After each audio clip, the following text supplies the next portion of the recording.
Hello and welcome to Simplify TV, the web series and podcast for agencies, marketers, media buyers, and business owners. I'm David McBee.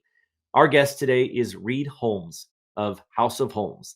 Reed is a former ad agency executive creative director and copywriter for big national accounts like H&R Block, Burger King, and the Mayo Clinic. His 25 years experience in ad tech recently led him to write a book, which we will, of course, talk about on today's episode. Reed, welcome to Simplify TV. Hi, David. I'm psyched to be here. Do we still use that word psyched or pumped I or like the word psyched. You are welcome to use psyched and any other retro words that make you happy. a deep cut? Deep cuts. All right.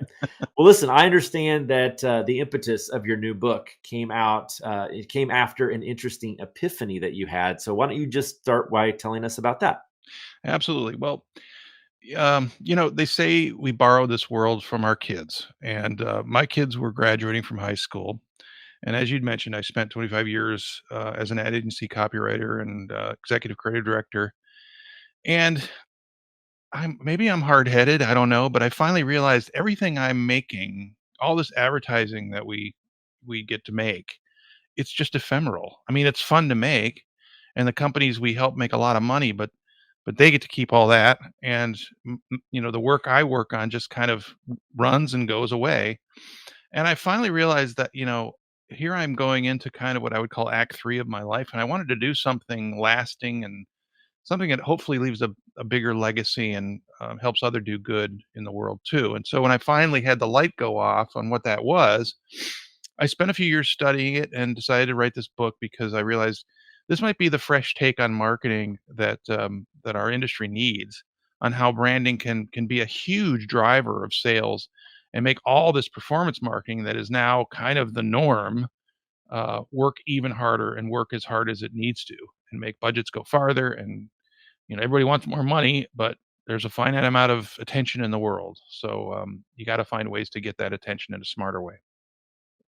All right, I really like the direction this is going. I get a lot of people that want to be on the show to talk about branding. So I love that you have a fresh take on it. And I also love the performance marketing metric, which a lot of our listeners participate in. So, what's unique about your branding message? Well, the interruption model was invented, basically in the 50s soap operas, the grand bargain of ads for content. And back then we had maybe, I'm going to throw a dart and say 300 messages a day to deal with from advertisers. It was the dawn of consumerism. It's like, oh, a clothes dryer? You mean I can just put my wet clothes in there and then go have a martini? I don't have to go, you know, I don't have to go hanging out on a line or go wash them and beat my clothes on a rock. It's like that was the dawn of mass consumerism. But today it's an onslaught. I mean, we are hit with 10,000 messages a day. Why should anyone care about your message over anyone else's, especially when they're trying to do all the other crap they have to do all during the day? I mean, what's his name? He wrote the book called Deep Work. He said that focus is the number one skill of the 21st century. And I think he's right. It's like everybody wants your attention. This 15 inches in front of your face is became kind of like a 100-year oil tranche of marketing gold, where you could put your messages, and yet it's just swipe, ignore, everywhere we turn, and categories are saturated with solutions.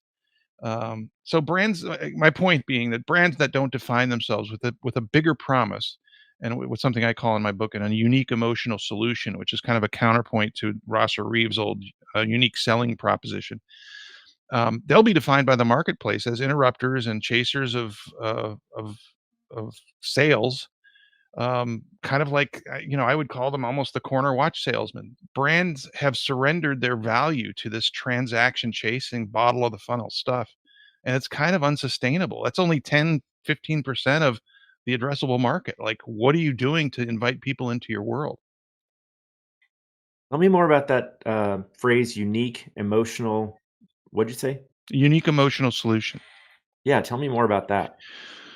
Well, I've built this thing I call the brand appreciation pyramid. And there are basically three things you can do uh, to attract or to to market yourself. You can say things, and that's kind of at the bottom.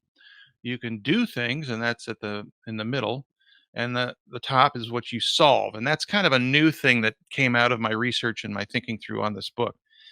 Up until now, the idea was if you do things worth talking about, then you have then you're doing better than just saying what you do. That's kind of sounds wonky, but so if you think about it, most companies, most brand or most marketers think their product is the coolest thing ever, and people are going to inherently care about its rational benefits. But those are things that are generally expected by consumers. And I would call that the left side of the say section of the pyramid. That's the unique selling proposition, right? That was invented in the 20s or 30s when there wasn't a lot of competition. Categories weren't saturated with multiple Me Too solutions, and people are now making decisions based on convenience or price, and not a brand and its value and meaning to them. The unique emotional solution says, well, wait a minute, this is what we stand for in the world.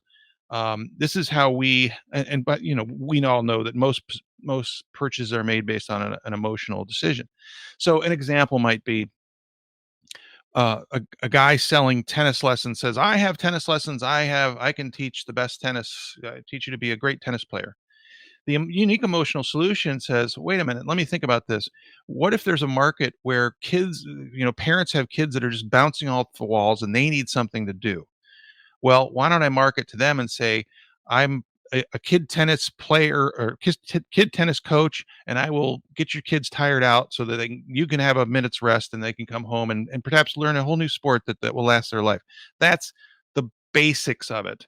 Another great example of a unique emotional solution would be Snickers. It's an off-cited example, but Snickers used to say, it's chocolatey nougat and peanuts. Well, the category is chocolatey nougat and peanuts. They finally figured out that their unique emotional solution is you're not yourself when you're hungry.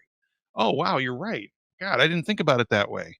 When I have a Snickers, I actually can pound away that hunger and start performing at the way I want myself to perform.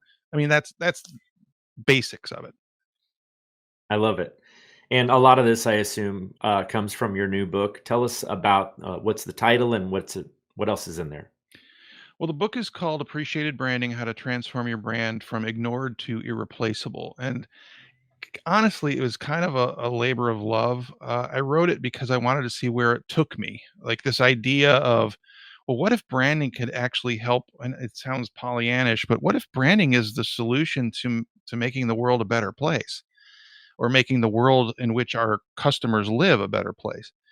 I didn't write it because I thought I'd get rich selling books, or I wanted to write a book necessarily. I needed a process to think through this kind of proposition that I had, and I wanted to torture test this idea.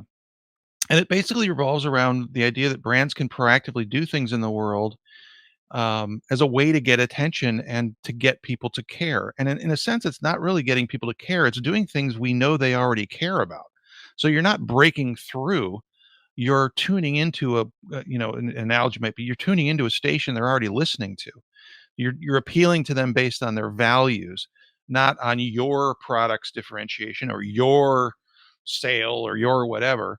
And in that sense, it adds meaning to the brand, and a brand then is able to put a stake in the ground and say, this is what we care about, and we know you do too.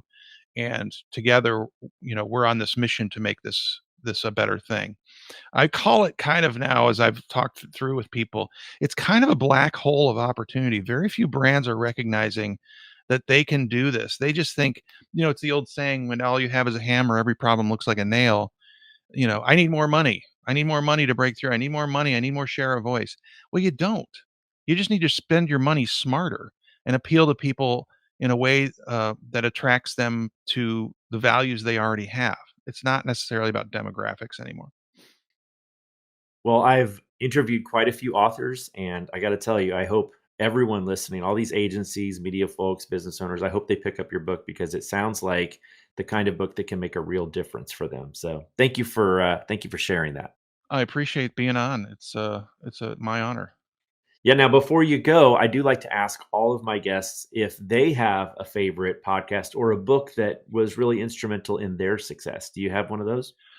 I love, and you might get this answer a lot, but I love How I Built This with Guy Raz, the podcast about people who kind of entrepreneurs who started brands and companies. As someone who is moving over to kind of the world of entrepreneurialism and trying to build a consultancy, I just it's just like jet fuel to me. I love it. Okay. I'll add that to my list. And what is the best way for people to get a hold of you or to find your book? Well, the book is yet to go on sale. It'll be on Amazon, hopefully in June. But I have a site that's going up kind of as we speak called appreciatedbranding.com. And there's some information about what the book is about and this thing I call the brand appreciation pyramid. You can download a free worksheet that helps you kind of look at where your brand can start to earn appreciation and how to kind of start that process. Awesome. Well, I got to tell you, Reed, I really enjoyed talking to you. Thank you so much for being on Simplify TV today. Well, it's been an honor. Thanks for having me, David. I really appreciate it.